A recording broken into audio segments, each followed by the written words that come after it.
The following program contains subject matter that may be disturbing to some audiences. Viewer discretion is advised. Most of us have a preconceived notion of what a killer looks like. As kids, we're taught to watch out for the sinister, disheveled men waiting to snatch us from the playground. We hear stories about the likes of Charles Manson and John Wayne Gacy and assume that a person's look is a clue into their psyche. But the truth is that a killer can be anyone. They can sometimes even be a child themselves, like 15-year-old Chyrel Jolls, who lured children with candy in Buffalo, New York in the early 1960s. But why would a young girl commit such heinous crimes? And more importantly, why did she get away with it?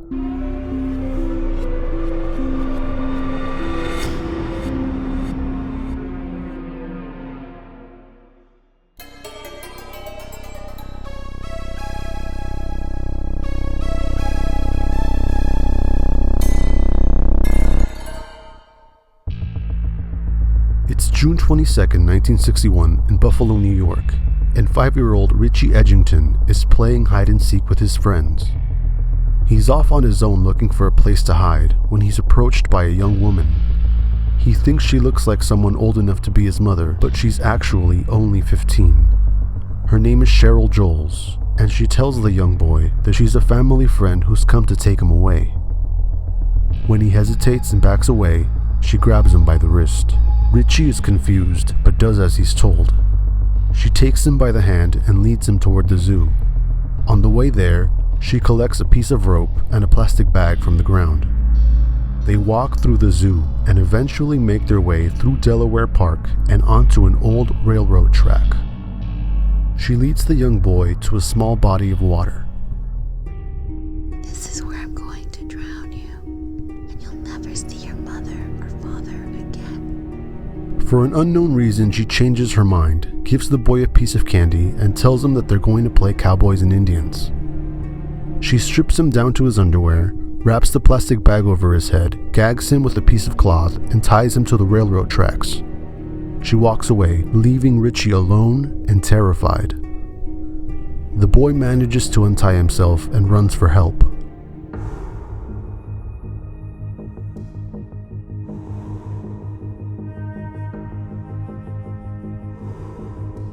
When he tells police of his ordeal, they realize that the circumstances of his abduction are identical to what occurred to a 5-year-old girl named Susan Benedict only a couple of months before. Susan's abduction had occurred not far from where the boy was taken, and like Richie, she had been found abandoned and tied to the same railroad tracks. Richie and Susan both describe Chyrel as being much older than she actually is, so she is able to escape capture as the police look for a woman in her late 20s to mid-30s.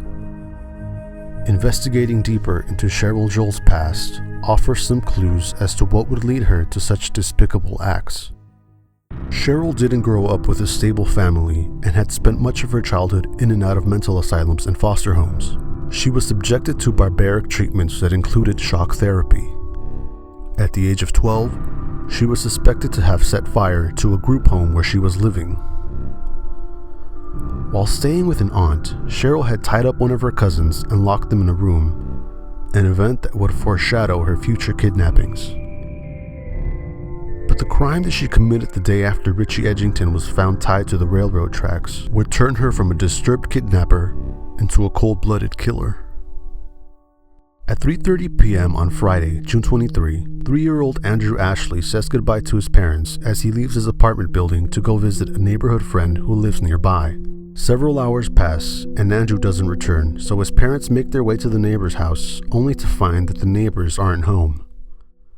They search all evening for the little boy and eventually contact the authorities when they are unable to find him. They interview another neighbor named Edwin Earn, who states that he witnessed Andrew being led by the hand by a strange woman in her mid-30s. She was leading him into the Buffalo Zoo, which is just across the street from Andrew's home, and is the same place Richie Edgington had been forced to walk through. The police quickly connect the dots, and a large-scale search involving 100 policemen and the FBI is initiated, but turns up nothing on the first day.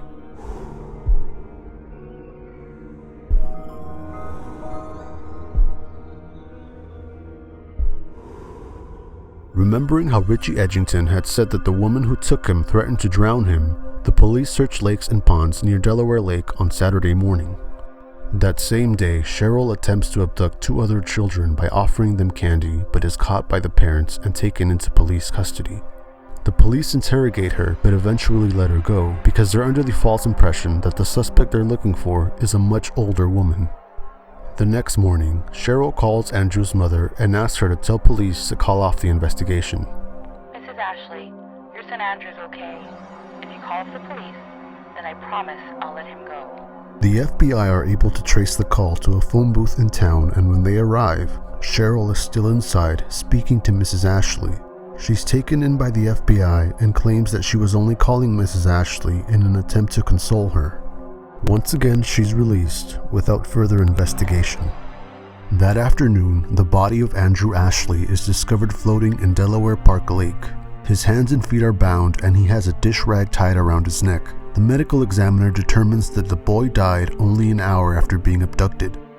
Because police are searching for a much older woman, Chyrel escapes suspicion for several days, until police receive a more detailed description of the suspect from Richie Edgington and are able to put together a sketch that bears a strong resemblance to the teenager.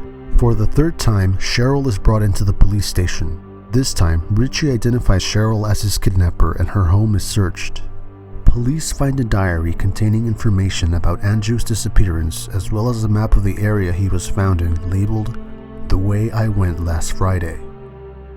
Chyrel confesses to the kidnappings but refuses to admit she tossed Andrew into the lake, saying that she only tied him up and he had fallen in on his own.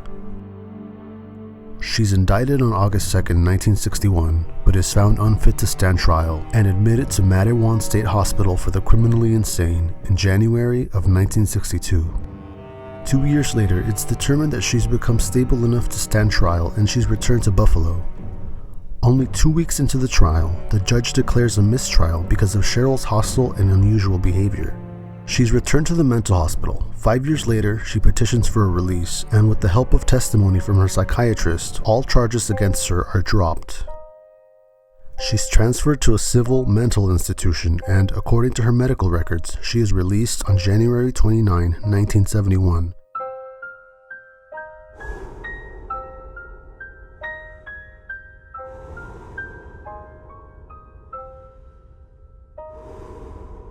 After her release, Chyrel disappears from the records.